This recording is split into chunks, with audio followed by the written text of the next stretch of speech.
Segunda-feira. Antes da gente terminar, eu queria te perguntar, você citou alguns autores, separar em duas perguntas, né? Quais são as suas maiores inspirações, referências mortas, pessoas que já morreram, e quais são as vivas? Rapaz, é uma pergunta difícil. Eu vou responder. Mas fala assim, fala 3 e 3. Eu vou falar 3 e 3, vou cometer injustiça, tenho certeza. Não tem problema. Mas só pra galera ir atrás aí. Mas o primeiro deles, dos mortos, né, exceto aqueles que já estão na Bíblia, né? Sim, essa é a Bíblia, vamos lá. Exato. Agostinho, sem sombra de dúvida, seria o primeiro deles. Eu acho que dificilmente eu conseguiria pensar tudo o que eu penso sem Agostinho. O segundo pensador que dificilmente eu teria condições de continuar pensando sem ele é João Calvino. Okay. O João Calvino ele tem uma participação muito especial nessa minha maneira de pensar, sobretudo a teologia da palavra que ele desenvolve nas Institutas e sobretudo a primeira parte dedicada ao conhecimento, né? Me encanta a maneira como ele trata as Escrituras e como ele lida com o conhecimento de Deus. Me encanta um teólogo como ele que começa não se preocupando em provar que Deus existe. Eu acho isso fantástico. Eu não preciso começar provando que Deus existe. Eu simplesmente vou falar do conhecimento de Deus direto, pressupondo ali diretamente a minha crença em Deus. Isso me encanta, me deixa bastante maravilhado com o que ele produz, né? E o terceiro lugar fica difícil, né, dizer aí, apareceu já aqui uns 3 nomes, eu vou cometer a injustiça. Mas pensa nesse raciocínio, o que você queria que a galera fosse atrás e tivesse contatos? Agostinho. Calvino.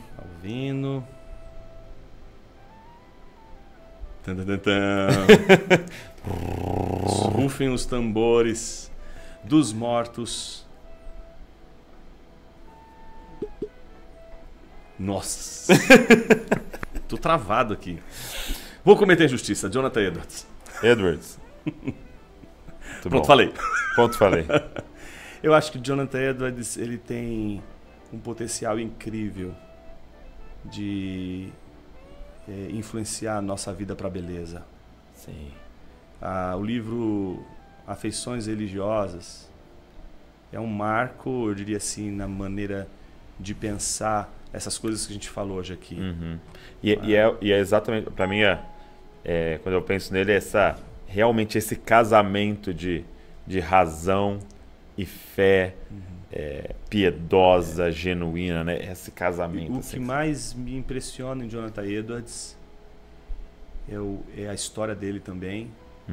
É alguém que, para mim, não só soube falar com universitários, com uma igreja culta, mas soube pregar para índios e falar com eles e pastorear eles. Sim. A versatilidade dele é uma coisa que me encanta, essa maneira de não se prender a um público, de não se prender a um contexto, de conseguir explorar o máximo possível, porque a sua maior missão é tornar a palavra, a teologia conhecida. Sim, muito bom. E o segundo pilar, que eu acho que é o mais importante de todos eles, que é mostrar que a beleza e a bondade de Deus são indissociáveis. Se Deus é bom, Ele é belo. Se Deus é belo, Ele é bom. Então as coisas de Deus devem ser boas e belas. Muito bom. E os vivos? Dos vivos, Van Hooser, sem sombra de dúvida, é uma referência importante para mim. De teólogo, né? Ok. O Michael Horton é outro teólogo que eu escuto bastante, que me faz muito sentido, né, o que ele escreve, o que ele diz. Jonathan Leeman é o outro que também eu aprendo bastante. Com Leeman eu tenho mais proximidade, tenho mais amizade, então convivi com ele durante um tempo. E ali é uma mente brilhante, cara. Ali ele consegue, ele tem vida longa. Esses 3 aí hoje vivos são, eu tô cometendo injustiças aqui, viu? Não tem problema. Mas os 3 que me vieram à mente, que sem dúvida eu indicaria para a galera. Vertentes. O fato que me chama a atenção é de que o secularismo ele é uma ameaça quase que constante ao cristianismo, mas não ao islamismo. Você nunca vai ver um muçulmano preocupado com o secularismo. O secularismo não é uma reação ao islamismo, não é uma reação às religiões em geral. É uma reação muito explícita e, diria, emocional ao cristianismo. Só que esse cristianismo que ela critica, às vezes eu me pergunto, numa discussão com um secularista, né? Em geral, a impressão que eu tenho é a de que o pecado do secularismo ele está atrelado ao pecado de uma igreja que pregou um falso evangelho e um falso cristianismo, um cristianismo genérico.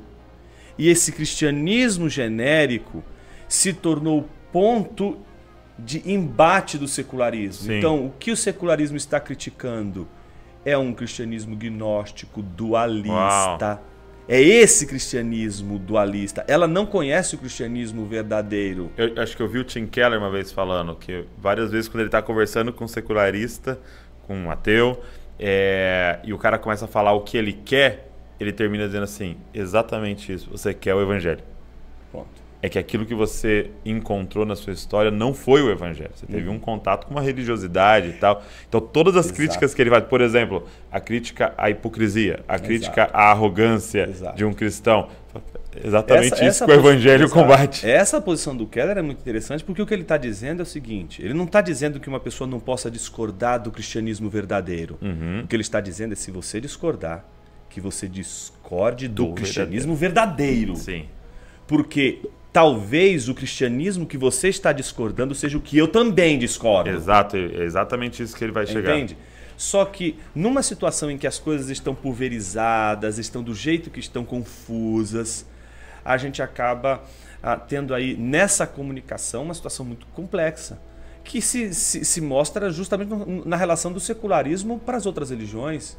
O secularismo, pensando no islamismo, que é uma potência na Europa, não ameaça. Eu estudei no Thomas Institute, onde eu estudava, o segundo andar do Thomas Institute não era dedicado a Tomás de Aquino e aos medievais, era dedicado a estudar Averroes, Avicena, os filósofos árabes. E a maior parte da comunidade muçulmana que vive na Alemanha, em colônia, nesse momento, estava ali estudando. E as discussões que se faziam ali sobre secularismo, para esses estudantes não fazia o menor sentido. Eu me lembro de uma discussão em que um deles falou que o secularismo é uma ameaça para cristãos, não para nós, muçulmanos. É mesmo. E faz todo sentido. Porque você vai ser muito difícil você encontrar esse tipo de ameaça nesse universo. E aí, quando você estuda o secularismo, você fala, puxa vida, eu não precisava ler nem o Harvey Cox, por exemplo, não precisaria lê-lo para saber que o secularismo tem uma origem numa reação ao cristianismo que está sendo vivido e vivenciado na modernidade, né? Um tipo de reação. E aí que eu acho que a gente precisa calibrar nossa análise do cristianismo, né?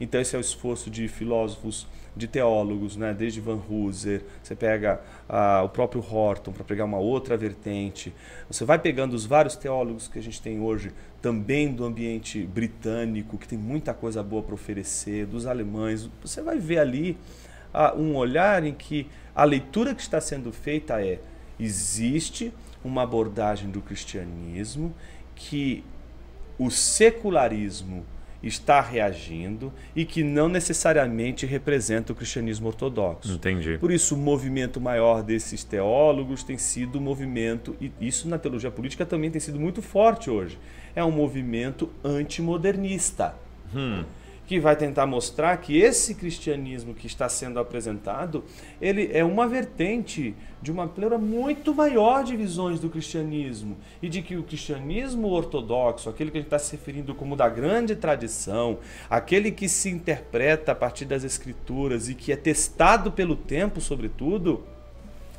não corresponde a essa visão cristã e esse evangelho genérico que é dualista na sua natureza e que deve ser combatido porque é uma deturpação do cristianismo. Daí o gnosticismo ser mais um parasita entre nós, né? Esse parasita que distorce e que transforma o evangelho não é em algo que você precisa entender. Então ele é intelectual e o corpo está fora.